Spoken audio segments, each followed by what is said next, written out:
Everything in life is about risk. There is nothing. Even when you wake up, you take a cup of tea, you can choke on that cup of tea. You take the lift can stop. You get into a car, you can get. Life is about risk. So I want to bring doctors who can talk about what can we do safely to make sure that we improve the quality of life. Because the thing is, what is the use of living a long life that is not a healthful life? We need to add health to our life. Because a lot of us, if I ask you, you will say, I want to live a long life. That is good. But do you want to live a long, painful life? Do you want to live a long, sweaty life? Do you want to live a long, fogful life? Some of us, we get symptoms. I'm happy that I got spared of this one. But there are women in midlife who are so moody.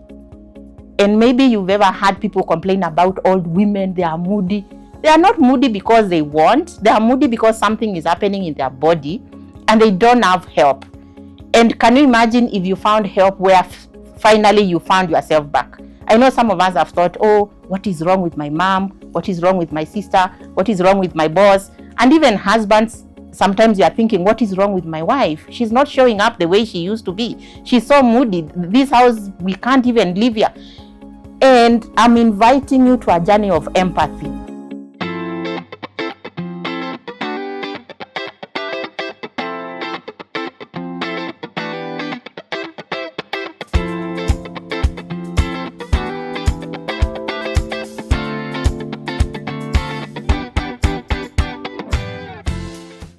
MenoPeace.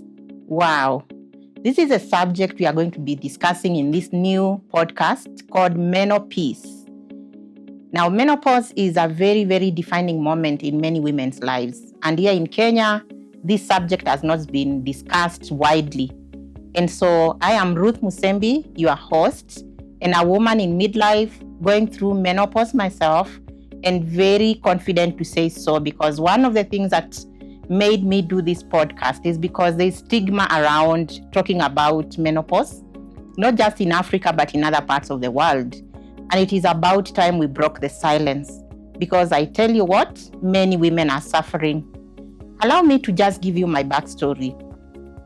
So it's been about 7 years now since I started having symptoms which I could not understand. And sometimes I think it might have been much earlier. But what I remember is that I started feeling fatigue. I started feeling tired. I started feeling like I'm not myself. And of course, when you don't feel well, you go to the doctor. And I tell you what, I would go to one doctor after another. And one time I remember I did tests. The total cost of those lab tests were 78,000 Kenya shillings. That's about maybe $6,000. When I went back to the doctor with the results, she looked at all the results and she told me, Ruth, and this is a true story, I cannot even give you Panadol, because from the results you have, everything is fine. There is no problem you are having. And so that made me start moving from one doctor to another, because when a doctor tells you are fine, but you know your body, you are not feeling fine, you go home, maybe stay for 1 week, 2 weeks, you go back to another doctor. And so I know quite a number of doctors in the city of Nairobi where I live, because I really needed to get help. And so what I started doing was to move from conventional doctors to alternative doctors. And the only thing I used to make sure is that any alternative medicine doctor I saw was trained. So I remember there's one pharmacist who is in the Parkland side of Nairobi who saw me for a very long time. So she's a qualified pharmacist, but she does alternative medicine. So I would oscillate from alternative medicine to conventional doctors and back. And because of I'm feeling unwell and I don't know what to do, until I started researching. And when I researched, I found doctors. I found doctors in the US. I found doctors in the UK. But first, how did I get to research? So I remember one day I sent a message to my gynecologist and I told him, I am experiencing night sweats. I'm sweating during the day. I'm feeling tired. I don't know what is wrong with me. And then he wrote on WhatsApp. He told me, Ruth, I think you are in perimenopause. Then I thought, perimenopause, did the doctor misspell? Because I had never even heard about the word perimenopause. So I thought he made pre-menopause. So I went to Google like most of us do. Right now we are using AI to do that. And when I wrote pre-menopause, because I thought he had made a mistake, actually the what came up was perimenopause. And then I realized it's a thing. It's a terminology, it's a concept. And the rest is history. And so I started, experiencing this sweat, going to work. I have the fan. I even got a very fancy fan where the one you put on the neck, it looks like a sound system of some sort, and so on and so forth. And one day my friend saw me with it and said, there's a support group somewhere of women like you. So I remember I attended a meeting in that support group. And out of that meeting, there is this doctor now, and the second doctor, she gave a testimonial and she said, you know what? I know most of you came here because you're experiencing symptoms of menopause, perimenopause.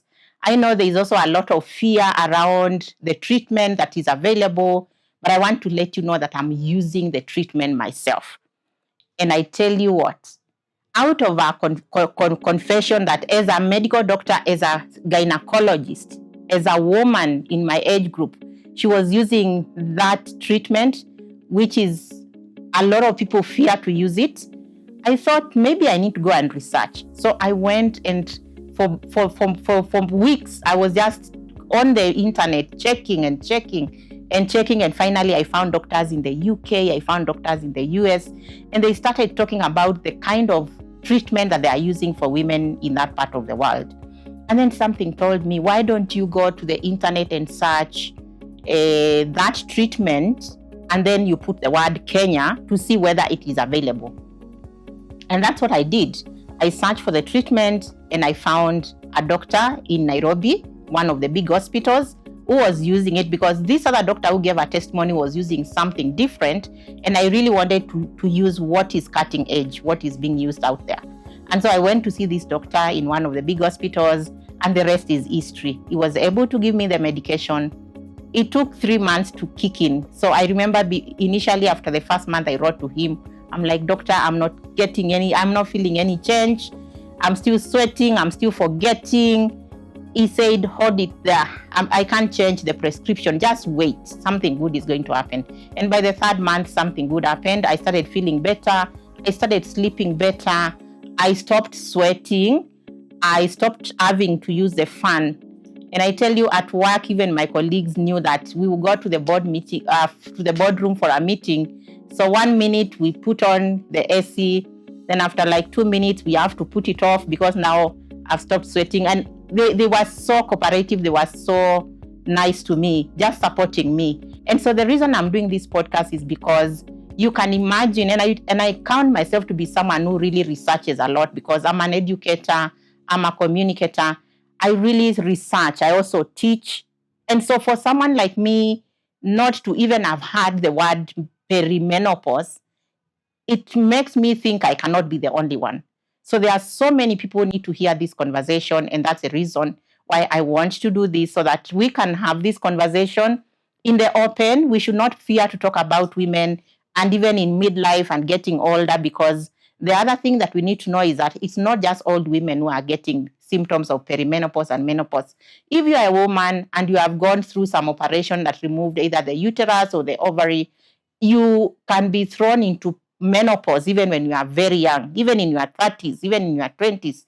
And this can give you a lot of problems. So this is the reason I'm doing this podcast, so that we can all come together around a table, in your rooms, in your spaces, and let's have a conversation about how can we feel better, because it's important for us to have healthy women, healthy lives, and healthy communities. Where do we go to get help? Because I've talked about we need to get help. And let me paint the picture again. So a few women who are in this age set, which we are calling midlife. Midlife is maybe anywhere from 40, 45 and up. And in any case, people say life starts at 40. So and this is a thing that drives me, that when we turn 40, now going to 50, and everyone is saying life starts at 50, and we are all pumped up. Now we want to live our best life. And probably as we get older, our children are bigger, they are in college, they're out of the nest. And finally, as a woman, you are thinking, this is now my time. It's my time at least to finally think about myself, to pamper myself a bit. And then suddenly, I call it a monster. This monster comes in and it disrupts your life. It disrupts your everything. The question is, where do you go? Where do you go? Where do you get help?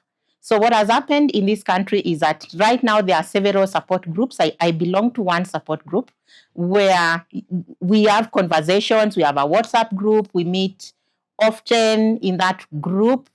And I'm looking forward to bringing the owner of the group to the podcast so that she can tell us what drove her into starting the group. And then I'm in very many groups on Facebook. Some of them are global, all over the world.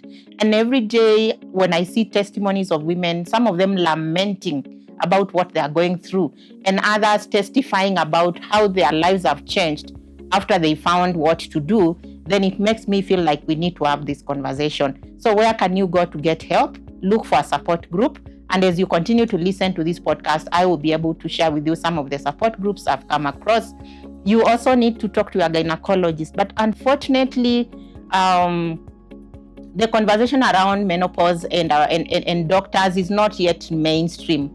I've had a lot of women say that they've gone to their doctors and the doctors are like, no, I can't give you anything, or the stigma around the treatment that is available.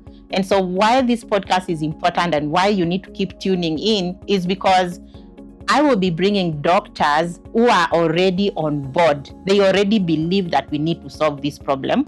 They are willing to see women, to treat them, to give them the treatment that they deserve. Because there is no woman who needs to suffer because probably some doctors somewhere think that the treatment is too risky.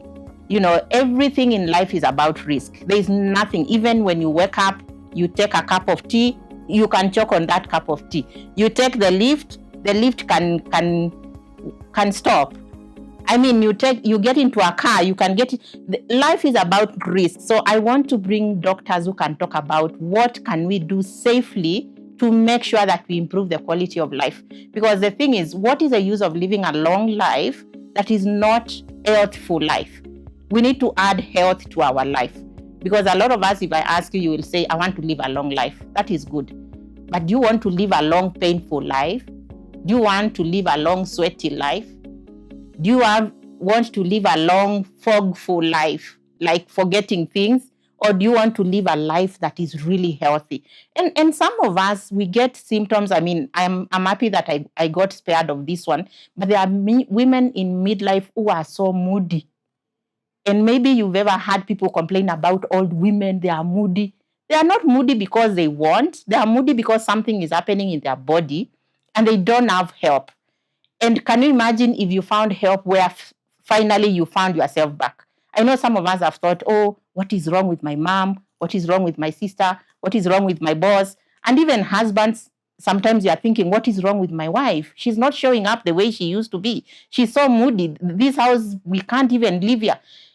And I'm inviting you to a journey of empathy because probably you have never thought about it. You have never stopped to think what could be happening to these people. So we will show you where you can go, whether there are support groups, whether there are doctors who are going to listen to you.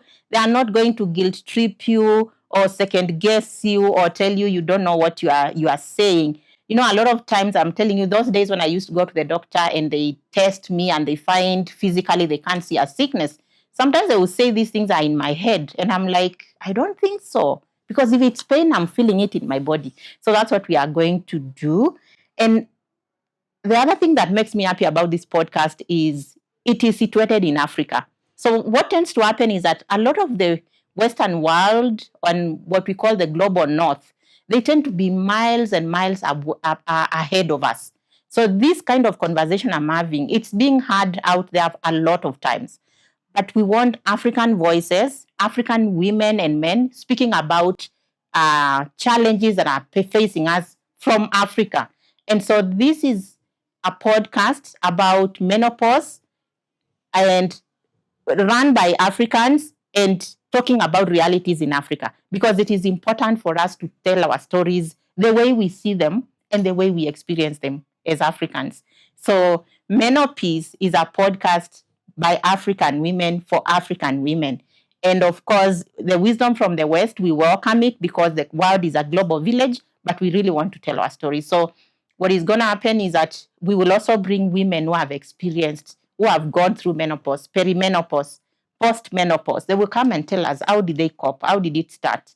What are they using? What is working for them? How did it affect their lives? I remember one time I had to discuss with our head of human resource and just try to give her an idea of, you see, even getting the money for medication is a problem in this part of the world because insurance, I don't think they have anything called perimenopause in their cover, and yet they have maternity cover.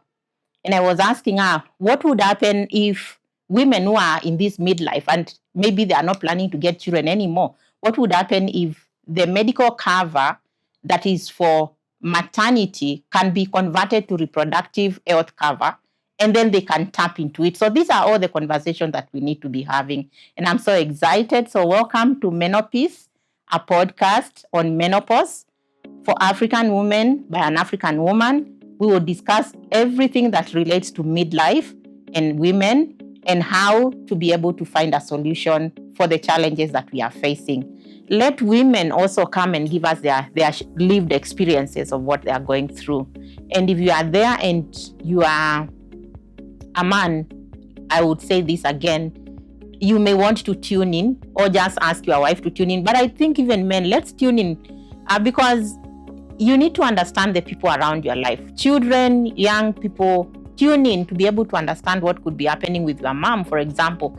I've heard a lot of people talking about mom wounds and they are real, talking about my mom did ABCD to me and I'm not excusing them, but suppose they were going through all this and you didn't know, So come listen. You may get a clue to some of the things that I've always.